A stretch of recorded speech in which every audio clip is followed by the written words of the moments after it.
수요 말씀온 예배 함께 하신 성도분들을 주님의 이름으로 환영합니다. 이 시간 새 찬송가 384장입니다. 나의 갈 길 다가도록 찬양하시겠습니다. 나의 갈 길 다가도록 예수 인도하시니 내 주 안에 있는 긍휼 어찌 의심하리요. 믿음으로 사는 자는 하늘 위로 받겠네. 무슨 일을 만나든지 만사형통하리라. 무슨 일을 만나든지 만사형통하리라. 나의 갈 길 다가도록 예수 인도하시니 어려운 일 당한 때도 족한 은혜 주시네. 나는 심히 고단하고 영혼 매우 가하나 나의 앞에 반석에서 샘물 나게 하시네. 나의 앞에 반석에서 샘물 나게 하시네. 나의 갈 길 다가도록 예수 인도하시니 그의 사랑 어찌 큰지 말로 할 수 없도다. 성령 감화 받은 영혼 하늘 날아갈 때에 영영 부를 나의 찬송 예수 인도하셨네. 영영 부를 나의 찬송 예수 인도하셨네. 아멘. 하나님 감사합니다. 우리의 선한 목자가 되셔서 우리의 평생에 우리의 삶을 인도하시는 우리 아버지 하나님의 그 크신 사랑과 인도하심에 감사합니다. 오늘도 하나님 주의 말씀을 듣고 우리의 삶이 주님의 뜻 가운데로 인도함 받기를 간절히 기도합니다. 우리의 마음을 활짝 열어 하나님의 그 말씀 가운데 믿음으로 화답하게 하여 주시고 주의 음성을 듣게 될 때에 아멘하며 주의 뜻이 우리의 삶 가운데 이루어지며 우리의 삶을 통해서 주님의 그 영광이 드러날 수 있도록 은혜를 허락하여 주옵소서. 이 시간 말씀 전하시는 목사님 가운데 성령의 기름 부어 주옵소서. 예수님의 이름으로 기도했습니다. 아멘.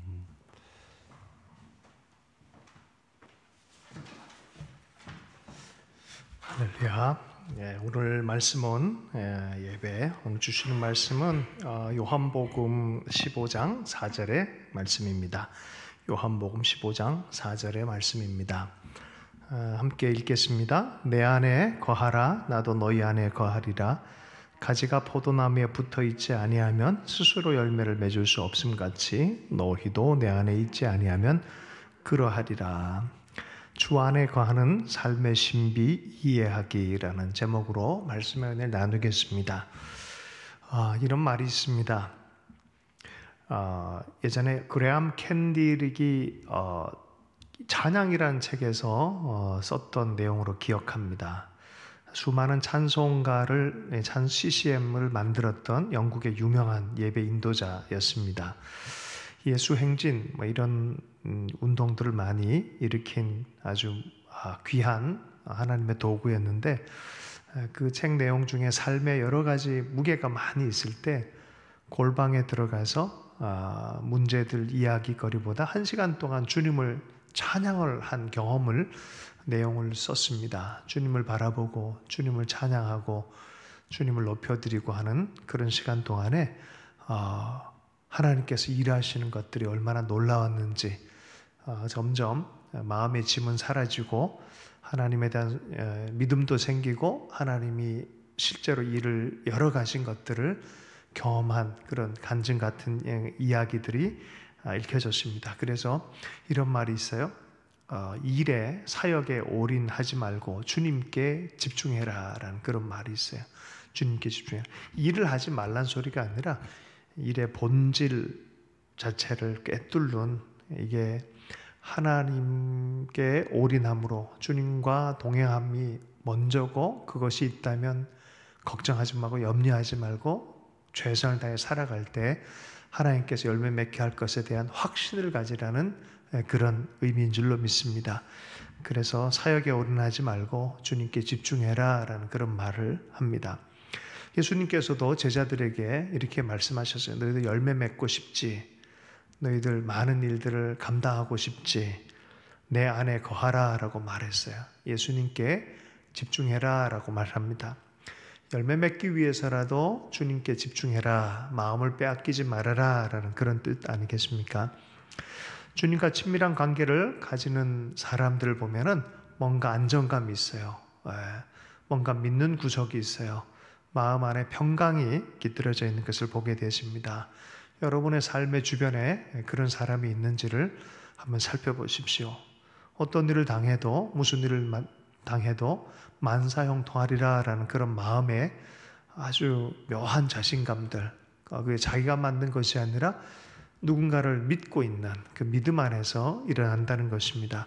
바로 그 예수 그리스도를 신뢰하고 믿고 따라가는 그 믿음의 여정을 하는 사람들, 정말 그런 사람의 복을 꿈꾸어 보신 적이 있으십니까? 정말 그런 사람들이 있을 수 있을까요? 라고 반문할 수 있겠습니다. 쉽게 얘기한다면 프란치스코, 또 로렌스 형제, 가깝게는 요 근래에 자주 얘기한 프랑크 루박 선교사님, 그들의 삶의 현장과 환경은 매우 어려웠지만 그들의 마음 자체는 주님의 임재로 가득 채워졌었고 하나님이 함께함의 명백한 증거가 그들의 삶 안에 나타났습니다. 정말 이게 가능한가? 그런 사람들만 하는 거 아닌가? 라고 또 질문할 수 있겠습니다. 터무니없는 농담처럼 들릴지 모르지만 코끼리를 집어넣는 방법, 그래가지고 냉장고를 연다, 코끼리를 집어넣는다, 냉장고 문을 닫는다 라고 말하는 것처럼 좀 들릴 수도 있을 것 같아요. 주님 사랑하면 되지 않냐? 주님 안에 함께 거하면 되지 않나? 그 말이 마치 이렇게 들릴 수도 있겠습니다. C.S. 루이스에게 주님을 사랑하는 게 정말 가능합니까? 라고 누군가가 물었을 때 C.S. 루이스가 대답한 거 우리가 잘 알고 있습니다. 주님을 사랑하는 사람에게는 쉽다. 진짜 사랑하는 사람이 있을 수 있고 그 사랑하는 사람들은 이게 실제라는 것을 아는 것이죠. 자, 친밀함을 위해서 주님의 표현이 다른 비유가 하나 더 있어요. 내 안에 거하라는 말을 다르게 표현해요. 자, 요한복음 15장 4절은 내 안에 거하라, 나도 너희 안에 거하리라 라는 그 말이 제자들에게 어려웠던지 주님께서는 비유를 통해 한 번 더 얘기를 하십니다. 그 다음 구절 말씀입니다. 나는 포도나무요, 너희는 가지라. 그가 내 안에, 내가 그 안에 거하면 사람이 열매를 많이 맺나니 나를 떠나서는 너희가 아무것도 할 수 없음이라. 하나님 나라 열매는 그리스도 예수께 붙어 있을 때, 곧 포도나무가 가지가 포도나무이신 예수님께 붙어 있을 때 포도의 열매가 나는 것처럼 예수 그리스도께 붙어 있을 때 그리스도로부터 오는 하나님 나라 열매가 맺혀질 것이다. 그 가지가 떨어져 있는 상태에서는 그리스도 열매가 나올 수 없다라는 거예요.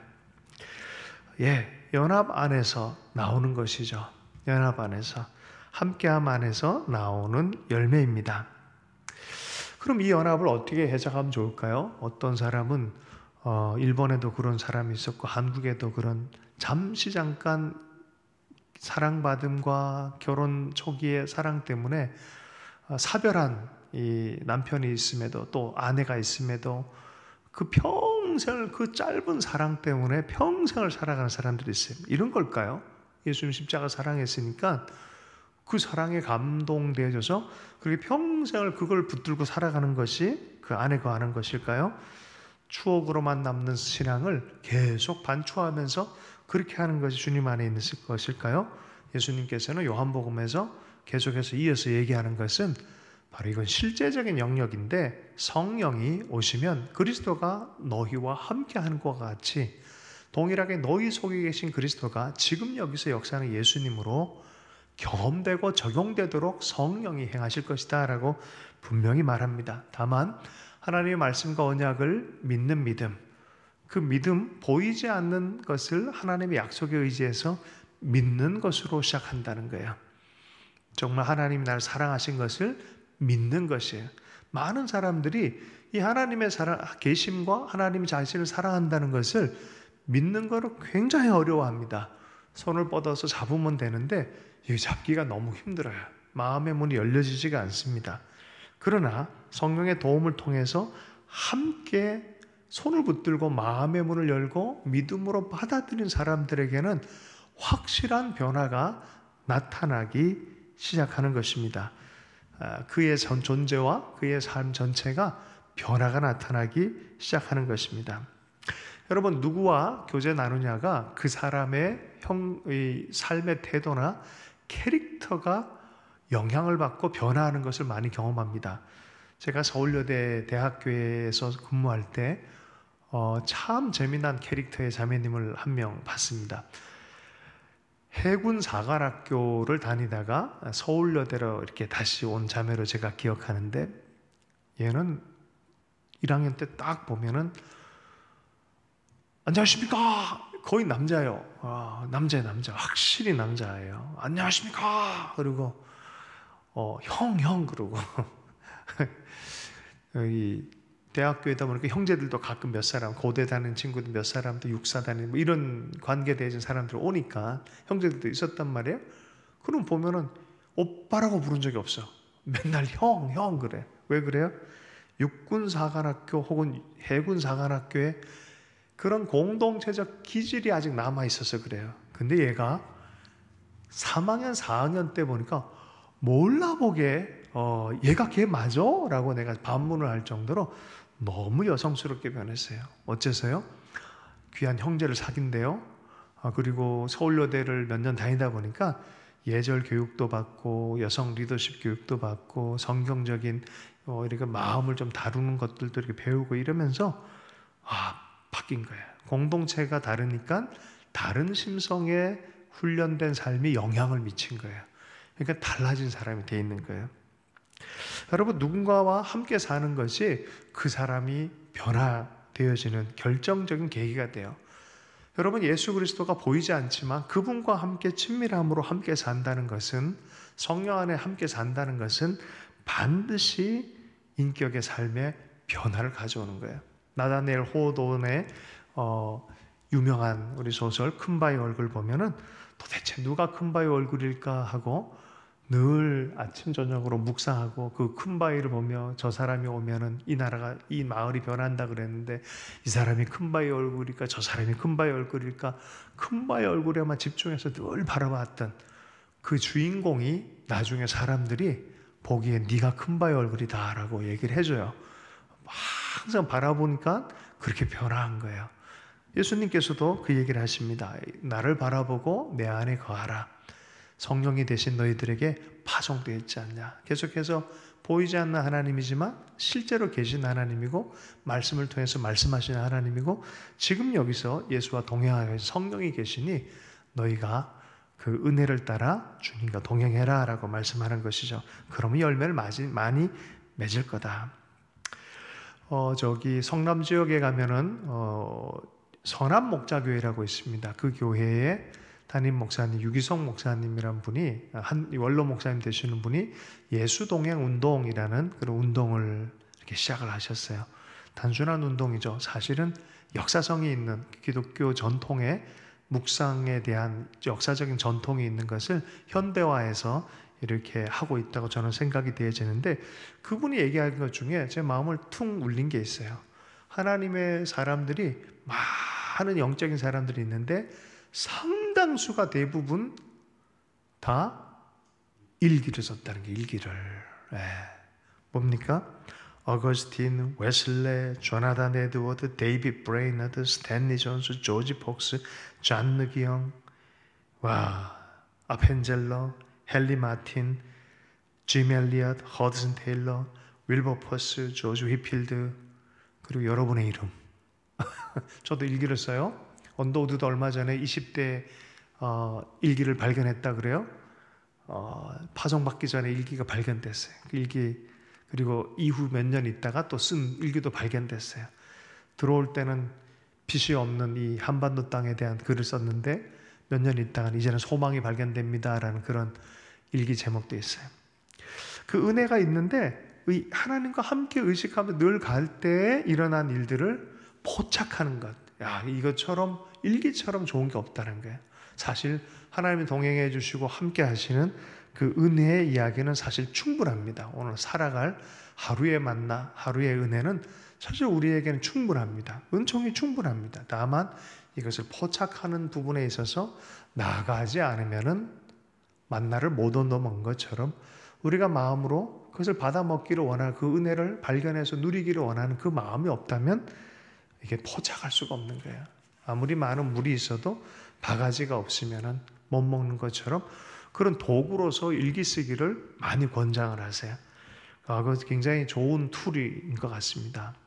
굳이 그걸 다 맨날 이렇게 하고 할 필요성이 있는 교회는 해야겠죠. 필요성이 있는 사람들은 해야겠지만 굳이 그러지 않아도 하나님의 은혜가 각 사람의 또 방식대로 기억되는 방식이 있고 품어내는 방식이 있지만 그래도 몇몇 가지 중에서 권한다 그러면 저도 일기를 좀 써봐라 라고 권하고 싶은 마음이 있습니다. 왜냐? 주님을 계속 바라보게 하고 그 은혜 안에서 내 삶을 해석하고 그걸 통해서 내 영혼이 만나를 먹는 그 은혜가 거기 있기 때문에 그래요. 히브리서 12장 2절 말씀입니다. 믿음의 주요 또 온전하게 하신 이인 예수를 바라보자. 그는 그 앞에 있는 기쁨을 위하여 십자가를 참으사 부끄러움을 개의치 아니하시더니 하나님 보좌 우편에 앉으셨느니라. 주님을 어떻게 봐야 됩니까? 우리 예수님 온전한 내 삶과 내 신앙을 믿음에 부욕해 하고 믿음을 온전케 하는 그분에게 그분을 바라보고 있으면 나에게 신앙의 열매가 맺혀지고 온전함이 임한다는 거예요. 그러면서 이런 얘기를 합니다. 그는 그 앞에 있는 기쁨을 위하여 십자가를 참으사 부끄러움을 개의치 아니하시더니.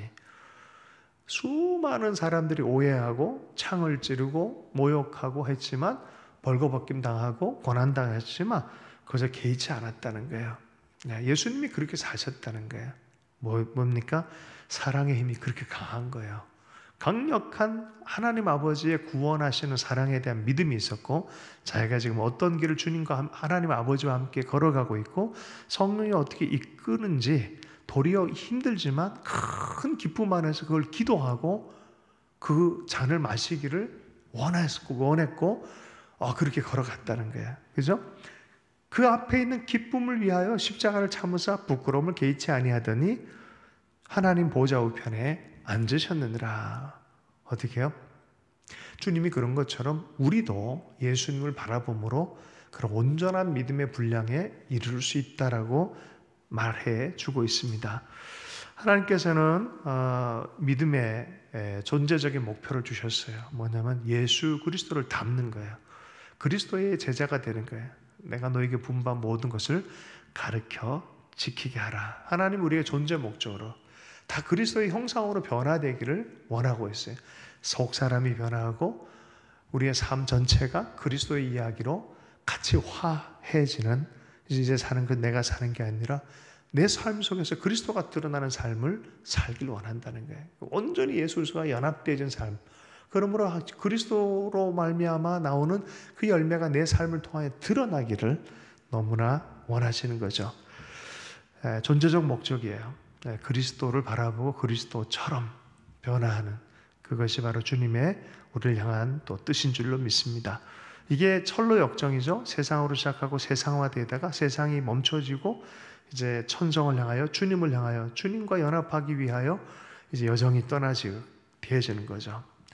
근데 그 하나님이 보이지 않기 때문에 오락가락 할 때가 있어요. 믿음이 사라지면 보이지 않을 때가 있어요. 그러나 믿음을 가지고 나가는 자들에게는 보이지 않는 하나님이 확실하게 되어지는 것이죠. 히브리서 11장 27절의 말씀입니다. 믿음으로 애굽을 떠나 왕의 노함을 무서워하지 아니하고 곧 보이지 아니하는 자를 보는 것 같이 하여 참았으며. 네, 이런 믿음과 주님을 마음에 품고 그 언약을 온전히 신뢰하고 그 사랑을 온전히 믿는 사람에게는 하나님이 명확하게, 보이지 않는 하나님이 명확하게 경험되기 시작한다는 것이에요.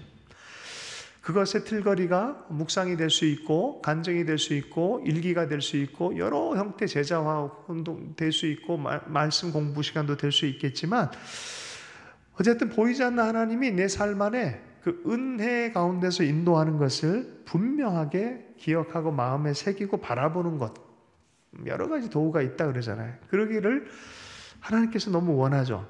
선교사들에게 의무감들이 있어요. 그리고 요새 제가 책을 우리 이제 곧 발송합니다라는 그 책을 편찬해 내고 이제 이 퍼블리싱 하면서 참 감사했어요. 만약에 이런 기록이 안 남았으면은 우리는 그분들의 하나님의 손길에 대한 것을 듣질 못할 거야. 어떻게 지금도 하나님의 손이 각 사람들에게 움직여서 감동을 시켜서 열방으로 나가서 주의 일을 하게 하시는지, 어떻게 하는지 그 이야기들이 30명의 이야기가 쫙 쓰여져 있습니다. 하나하나 작은 게 아니죠. 자기 삶 전체를 걸고 헌신하고 믿음으로 걸어가는 이야기가 거기 안에 있습니다. 이게 뭐예요? 책이란 도구를 통해서 우리에게 전달되는 거예요. 그래서 선교사는 기록하는 사람이다라는 그런 얘기가 있습니다. 이게 이런 게 있기 때문에 이것을 통하여 우리가 계속 그 이야기에 접속이 되어지고 살아계신 하나님의 이야기와 더불어 은혜를 받는 거죠. 우리가 개인적으로도 내가 내 삶에도 그런 은혜가 많아요. 근데 기록하지 않고 기억하지 않기 때문에 흘려보내는 게 많아요. 날마다 하루를 살아갈 충분한 은혜를 주심에도 불구하고 우리는 불평하고 끝나버릴 때가 많이 있습니다. 그러니까 그 은혜의 포착을 잘하기 위해서라도 우린 기억하고 기록하고 주님을 바라보는 연습들을 많이 해야 될 줄로 믿습니다. 시편 102편 18절의 말씀입니다. 이 일이 장래 세대를 위하여 기록되리니 창조함을 받을 백성이 여호와를 찬양하리로다. 미래 세를 위해서라도 이렇게 기록하는 것. 우리가 킹스 배너가 이제 출판사로 시작되어진 연유도 여기에 있어요. 우리가 가진 은혜들, 하나님께서 일하셨던 것들을 잘 담아서 같은 기억을, 하나님의 은혜의 기억을 공유해주고 다음 세대, 오는 세대가 또 일어날 수 있도록 도움이 되는, 자라나게 하는 그런, 또 움직이게 하고 또 주님처럼 자기 삶을 내어놓게 하는 이제 그런 생명의 도구가 되기를 바라는 마음에서 이 일을 시작합니다. 뭐 페이스북이나 책이나 일기나 뭐 여러 가지 부분에서 은혜의 소통들 통하여 우리가 서로가 서로를 자라나게 하는 그런 일들을 할 수 있는 것이죠. 특별히 일기는 내 삶에 내가 개인적으로도 그렇고 자기와의 커뮤니케이션을 은혜 안에서 하는 방식이 저는 일기라는 생각이 듭니다. 여러분도 그런 하나님 주 안에서 거하는 삶에 구체적으로 어떻게라는 부분에 일기를 쓰시면 좋겠다는 생각이 있고요. 또 간증 나눔, 큐티 나눔, 이것도 하나의 좋은 도구가 된다고 생각합니다. 소급으로 모일 때마다 내 삶을 은혜 안에서 바라보고 삶을 나누는 게 되게 중요합니다. 와서 마음을 불편한 것들 나오는, 뭐 삶의 어려움 나누는 것도 좋은 나눔이지만 근본적으로는 주님의 은혜를 포착해서 은혜 나눔 자체가 더 풍성하게 그렇게 또 삶을 이끌어가는 것을 우리는 경험하게 될 줄로 믿습니다. 말씀의 은혜, 동행의 은혜, 또 정직한 삶의 나눔, 이런 걸 통하여 주님이 우리와 함께 하심을 교회 공동체를 통해서도 또 함께 경험하게 될 줄로 믿습니다. 말씀을 좀 마무리하면서요, 짧게 마무리가 되어지는데, 예수님의 십자가 복음을 우리가 가르치고 선포하는 것이 교회입니다. 그러나 이 은혜 안에 살아가는 삶의 것은 우리가 묵상을 통하여 하나님의 은혜를 바라봄으로, 예수님을 바라봄으로, 붙어 있음으로 실제로 누리는 것은 삶의 문제잖아요. 그래서 겉다르고 속다른 신앙이 되지 않으려면은 복음에서 한 걸음 더 나가서 주의 십자가 은혜를 계속해서 묵상하고 계속해서 바라보고 계속해서 마음과 마음으로 연대하는 것입니다. 곧 그리스도 예수 안에 있는 함께 거하는 친밀함에 대한 집중력입니다. 이게 경건의 훈련의 핵심입니다. 주님이 누군지 십자가를 바라보는 거죠. 요새 자주 얘기하는 것은 무명의 순례자의 기도. 하나님의 아들 예수 그리스도시여 저를 불쌍히 여겨주십시오. 하나님 긍휼이 필요하고 자비가 필요한 자입니다. 하나님의 아들 예수 그리스도시여 불쌍히 여겨주십시오. 긍휼을 베풀어 주십시오라는 그 기도가 힘이 있는 이유가 그거예요. 할 때마다 그리스도가 집중되어지고 주의 은혜를 바라보는 그 마음의 밭들이 준비가 되기 때문입니다. 우리가 마음으로부터 정말 그 은혜에 붙어있는 그 열매 맺는 예수 그리스도로 말미암아 변화받는 그런 실제적 삶이 그런 변화를 우리는 보게 될 줄로 믿습니다. 그 근본은 어디에 있습니까? 내가 나를 변화시킨 게 아니라 내가 그를 바라볼 때 주님께서 우리를 변화시킬 거에 대한 믿음입니다. 이건 주님이 주시는 영역입니다. 내가 머문 만큼 변화가 나타납니다. 주님을 사랑하고 그 은혜에 대한 감사함이 크면 클수록 어느 순간에 이 은혜의 통로가 사람들에게 알려지고 보여지고 말하여지는 것들을 경험하게 될 줄로 믿습니다. 말은 안 했지만 너에게 그리스도가 계신 것 같아. 너에게 하나님의 은혜의 물결이 있는 것 같아. 난 이렇게 힘든데 넌 어떻게 이렇게 주님 안에서 안정감이 있니? 궁금하다라고 물어오는 그런 사람들도 경험하게 될 줄로 믿습니다. 예수님 안에 거하라는 말씀은 구원의 초청이고 삶의 초청이고 충만한 약속이고 친밀함으로의 초대입니다. 너 나와 함께 걷자, 너 나와 함께 살자라는 초대이고 때로는 문두드림입니다. 네가 문을 열면 내가 너 들어가서 내가 너와 함께 거하고 먹고 산다. 그런 주님의 초대, 더 깊은 차원의 믿음의 도약인 줄로 믿습니다. 그러므로 우리가 할 일은 오직 주님을 바라보고 주님 안에 거하는 주님의 십자가의 은혜를 약속의 말씀 그대로 믿고 오늘 정말 내 옆에서 성령으로 함께 내 속에서 정말로 동행하신 하나님을 인지하고 모셔드리고 대화하고 그 은혜의 시각으로 바라보며 살아가는 삶이 될 줄로 믿습니다. 날마다 주님 안에 충만하기를 바랍니다. 이것이 동행의 복이고 평생 살았던 사람, 성경 중에 에녹이라는 사람이 있습니다. 300여 년 이상 주님과 동행하였더라는 말이 있습니다. 말세의 성도는 주님께서 바로 이러한 자들을 찾고 계신 줄로 믿습니다. 주신 말씀 붙들고 주님 우리 삶 안에 잃어버린 이 동행의 신비를 간직하기 원합니다. 주님과 함께 주님 안에 사는 친밀함의 동행이 다시 시작되게 해주십시오. 또 교회 안에 한 사람 한 사람 안에 하나님의 사랑을 실제로 믿고 누리며 경험하며 흘려보는 인생이 되게 해주십시오. 이렇게 잠시 기도하겠습니다. 주님 안에 관한 삶의 신비를 우리가 계속해서 잃어버리지 않고 마음의 문을 열고 주님을 아버지 부르며 사랑하며 친밀함 안에 거하기를 원합니다. 나의 안에 거하라라고 말씀하신 대로 우리가 주 안에 은혜 안에서 계속 믿음의 눈을 들어서 거하기를 원합니다. 말씀을 묵상하는 동안에 또 주의 은혜를 생각하며 삶을 써내리는 일기의 시간에 또 나눔의 시간에 큐티의 시간에 말씀 보는 시간에 늘 주님을 바라보는 마음의 눈이 열리게 해주십시오.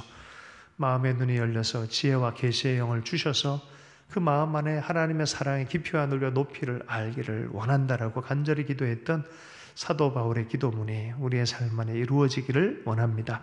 그래서 지금도 우리와 동행하시고 지금도 우리와 성령으로 함께 하시는 생생하게 역사하시는 하나님과 삼위일체 하나님과 동행하는 것이 실제적인 삶으로 간증될 수 있도록 역사해 주십시오. 그것을 시작한 지체들 가운데 더 깊은 친밀함으로 나아가게 해주시고 더 놀라운 열매를 맺혀서 주님께 영광 돌릴 수 있도록 역사해 주시옵소서. 주님을 기뻐하는 것이 우리의 힘이 되는 줄로 믿습니다. 주님을 인해서 빼앗길 수 없는 큰 기쁨을 소유하는 자들 될 수 있도록 축복하여 주옵소서. 감사하며 예수님을 축복하며 기도했습니다.